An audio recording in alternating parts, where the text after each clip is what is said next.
ரேண்டமாக ஸ்டாக்ஸில் இன்வெஸ்ட் பண்ணிட்டு இருக்கீங்களா? எந்த ஸ்டாக்ஸில் இன்வெஸ்ட் பண்ணணும்னு தெரியலையா? இந்த பட்ஜெட் 2026ல கவர்மெண்ட்டே நம்மளுக்கு ஒரு சீட் ஷீட் கொடுத்துருக்காங்க. 4 செக்டர்ஸ் வந்து இந்த பட்ஜெட்டில் ஒரு ஹியூஜ் ப்ராஃபிட் அண்ட் பெரிய ஹிட் எடுக்க போகிறாங்க. என்னென்னு பார்க்கலாமா? அதுக்கு முன்னாடி to follow white laugh learning for first such content. First one, Orange Economy. Government வந்து 50,000 plus labs at schools and 500 plus colleges creator labs create பண்ணணும் அப்படின்னு சொல்லிட்டு அதில் இன்வெஸ்ட் பண்ணியிருக்காங்க. VFX and content creation labs எல்லாருக்குமே பூமிங் ஆக போகுது. இந்த கம்பெனிஸை ஃபாலோ பண்ணி வச்சுக்கோங்க. So second one, infrastructure chains.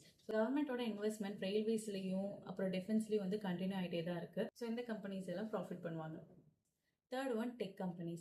Government வந்து மேசிவான அமௌண்ட்டை வந்து உங்கள் மொபைல் பார்ட் மேனுஃபேக்சரிங் யூனிட்ஸில் வந்து இன்வெஸ்ட் பண்ணியிருக்காங்க. ஸோ அதனால இந்த கம்பெனிஸ் எல்லாம் ஹியூஜ் ப்ராஃபிட்டை ஹிட் பண்ண நிறைய வாய்ப்பு. And finally, health care.